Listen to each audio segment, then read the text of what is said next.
El proceso civil es el conjunto de actos procesales que se tramitan en la jurisdicción civil.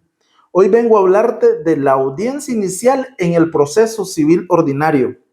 En el proceso civil ordinario, una vez contestada la demanda o la reconvención en su caso, el juez de la causa, de conformidad con el artículo 438 del Código Procesal Civil, debe convocar a las partes para la celebración de la audiencia inicial, la cual debe de llevarse a cabo dentro del plazo de 20 días después de haber sido convocada.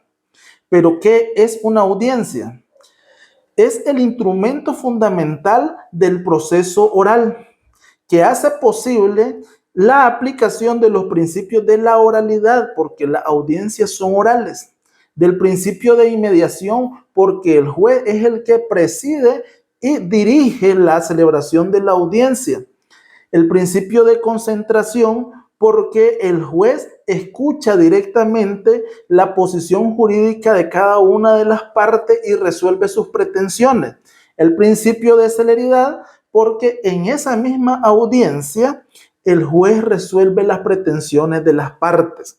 Todo para cumplir con los principios antes señalados y contenidos en el artículo 10, en el artículo 16, 17, 140 y 169 del Código Procesal Civil. La audiencia inicial en el proceso civil ordinario es la primera audiencia que, conforme el citado artículo 438 del Código Procesal Civil, el juez debe de convocar después de la contestación de la demanda o la reconvención en su caso, y tiene que celebrarse en un plazo no mayor a 20 días de su convocatoria. Acá debe de considerarse el hecho de que la parte demandada no haya contestado la demanda, lo cual, de conformidad con el artículo 434 del Código Procesal Civil, no impide la continuación del proceso. O sea que el hecho que el artículo 438 del Código Procesal Civil establezca que la convocatoria para la celebración de la audiencia inicial debe de realizarse después de contestada la demanda, no implica el hecho que si no se contesta, entonces no pueda convocarse a la celebración de audiencia inicial, porque el artículo 434 dice que si no contesta la demanda, no va a paralizarse el proceso.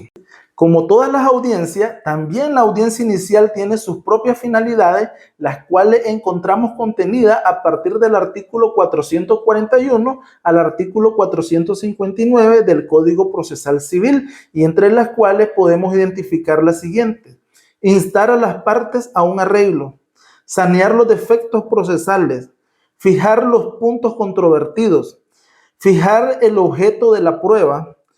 decisión sobre el objeto de la prueba, finalización del proceso sin audiencia probatoria y la fijación de la audiencia probatoria. Existen 3 supuestos para la celebración de la audiencia inicial el día que ha sido convocada. La primera es que comparezcan las 2 partes asistidas de su abogado o representada a través de su respectivo apoderado. Esto es de conformidad con los artículos 439 y 440 del Código Procesal Civil. El segundo supuesto es que únicamente comparezca la parte demandante y que la parte demandada no haya justificado caso fortuito o fuerza mayor. En este caso se celebra con la sola asistencia de la parte actora. El tercer supuesto es excepcional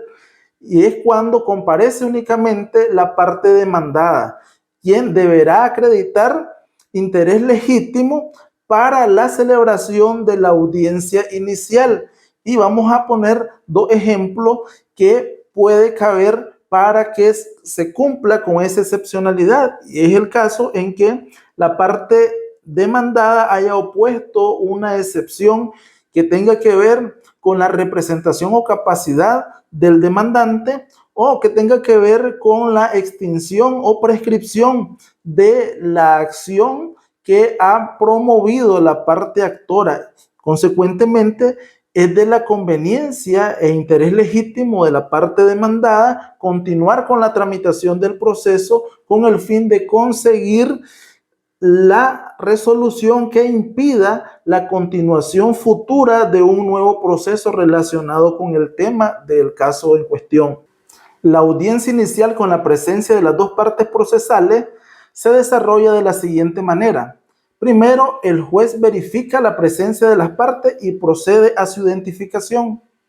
Posteriormente, en esta primera fase, el juez debe de instar a las partes a llegar a un acuerdo en los casos donde se ventilan pretensiones en las que cabe la mediación, haciendo reflexionar a las partes en las ventajas de la misma, como es la economía de tiempo y el ahorro de dinero. Si las partes muestran interés o disposición de lograr un arreglo, el juez va a solicitud de las partes suspender la audiencia, remitiendo a las partes ante un centro de resolución alterna de conflicto, en la cual las partes pueden lograr dos tipos de acuerdo, un acuerdo total o un acuerdo parcial. Si el acuerdo es total, procede a la homologación del acta de mediación o de acuerdo, y esto va a dar como resultado una sentencia definitiva. Si el acuerdo es parcial, igualmente se van a homologar los acuerdos logrados y se continuará con los puntos en los que no se llegó a ningún acuerdo. Debemos de recordar de que no en todos los procesos se puede llegar a un acuerdo, tomando en consideración básicamente el numeral 127 del Acuerdo 39 de la Corte Suprema de Justicia de fecha 23 de marzo del año 2016 sobre los casos en los que no se requiere mediación, pero particularmente en los asuntos que afectan el orden público, el cumplimiento del debido proceso y cuando la decisión no depende de la voluntad de las partes, como en los siguientes casos. Por ejemplo, la acción de impugnatoria de rescisión de sentencia firme, la negativa de inscripción registral, la nulidad y falsedad de instrumentos públicos, entre otros que tienen esa misma característica. Si las partes procesales no llegaron a ningún arreglo y si el demandado en su contestación de demanda o el reconvenido en la contestación de la reconvención opuso excepciones relacionadas con la capacidad, representación o postulación, indebida acumulación de pretensiones, falta del debido liticonsorcio activo, oscuridad o ambigüedad en la demanda o reconvención, litispendencia o cosa juzgada, impugnación de la adecuación del procedimiento, incompetencia por existir cláusula de compromiso arbitral, entre otras de la misma naturaleza,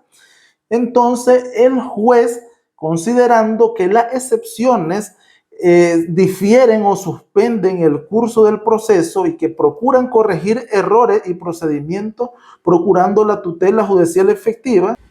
entonces procederá a darle trámite al saneamiento de los defectos formales antes indicado, concediéndole la palabra a la parte demandada y excepcionante, quien deberá exponer y fundamentar sus excepciones. Con posterioridad será oída la parte excepcionada y demandante con la finalidad de que se oponga a las pretensiones del excepcionante. Luego el juez apreciará si el defecto formal excepcionado por la parte demandada son de los que son insubsanables. Si es totalmente insubsanable, entonces se pone fin al proceso ordenando el archivo de la diligencia de conformidad con el artículo 444 del Código Procesal Civil. Por el contrario, si el defecto que motivó la excepción es subsanable, el juez concederá un plazo máximo de 10 días para su corrección o enmienda. Si el demandado o reconveniente no cumple con la corrección del error dentro del plazo de los 10 días, se pondrá fin al proceso y se ordenará el archivo de las actuaciones de conformidad siempre al artículo 444 del Código Procesal Civil. En ambos casos, el demandante puede volver a intentar su pretensión. Siendo que la parte demandada no promovió el saneamiento de defectos formales o habiéndolo hecho, estos ya fueron subsanados, entonces se procederá a la tercera fase en la que el juez procede a que se determinen con precisión los puntos de controversia, tomando en consideración la demanda y la contestación de la demanda, de conformidad con el artículo 452 del Código Procesal, fijando de la manera más concreta y aclarando, de ser posible, los puntos litigiosos. Debemos de recordar que al contestar la demanda pudo haber allanamiento en parte del demandado en relación a la demanda, aceptación de algunos hechos o conformidad de los mismos, deposición de algunas pretensiones fundamentado en el principio dispositivo, por lo que también puede de manera precisa determinarse cuáles son los puntos en litigio o pretensiones que van a subir a la siguiente fase de audiencia probatoria. Asimismo, la parte demandante y reconveniente pueden agregar pretensiones accesorias a las principales, como por ejemplo indemnización por daño y perjuicio o la cancelación de asientos registrales. Asimismo, con esta misma finalidad de fijar los puntos controvertidos, pueden agregarse hechos nuevos o de nueva noticia, de conformidad con el artículo 453, teniendo en consideración de que estos hechos nuevos o de nueva noticia no se deben entender como una ampliación de la demanda.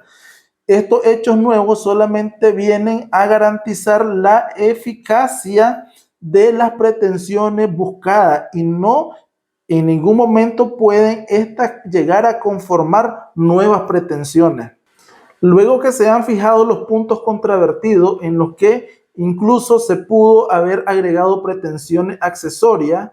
ampliado hechos nuevos o de nueva noticia, se procede a la cuarta fase, como es la fijación del objeto de la prueba, de conformidad con el artículo 456 del Código Procesal Civil, en la que el juez, escuchada la fijación de los puntos controvertidos, va a determinar cuál es el objeto de la prueba relacionado con los puntos controvertidos que las partes han ratificado. Eso indica que en esta fase las partes pueden también prescindir de algunos medios de prueba que ya no tienen sentido, tomando en consideración que algunos aspectos de la demanda y de la contestación de la demanda da lugar a un allanamiento a la conformidad en algunos hechos e incluso de que haya ocurrido la existencia de hechos notorios que están exentos de prueba. Tomando en consideración todas esas circunstancias, se va a determinar el objeto de la prueba.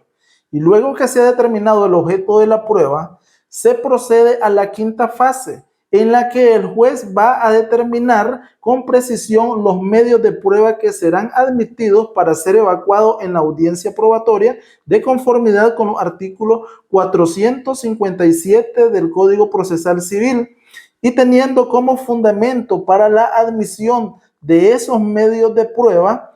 los requisitos establecidos para la admisión de los medios de prueba contenidos en el artículo 236 del Código Procesal Civil, como lo es la licitud, la pertinencia, la utilidad y la necesidad de los medios de prueba, todo relacionado directamente con los puntos controvertidos y la finalidad de los medios de pruebas que ya se ha determinado. Si los medios de prueba ofertados por las partes consisten únicamente en prueba documental, entonces, de conformidad con el artículo 458 del Código Procesal Civil,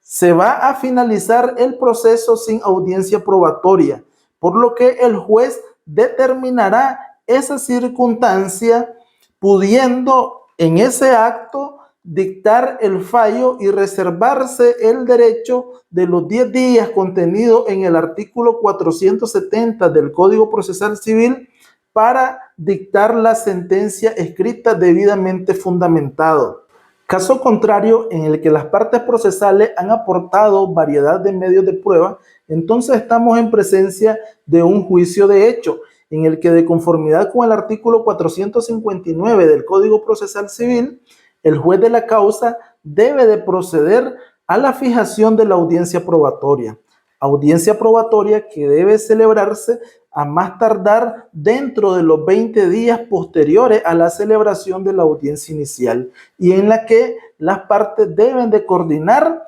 para que la prueba ofertada sea evacuada en dicha audiencia probatoria. De esta forma finaliza la celebración de la audiencia inicial. Espero que el video sea de utilidad para los estudiantes de Derecho y para aquellos abogados que se inician en el ejercicio profesional en la materia del derecho civil.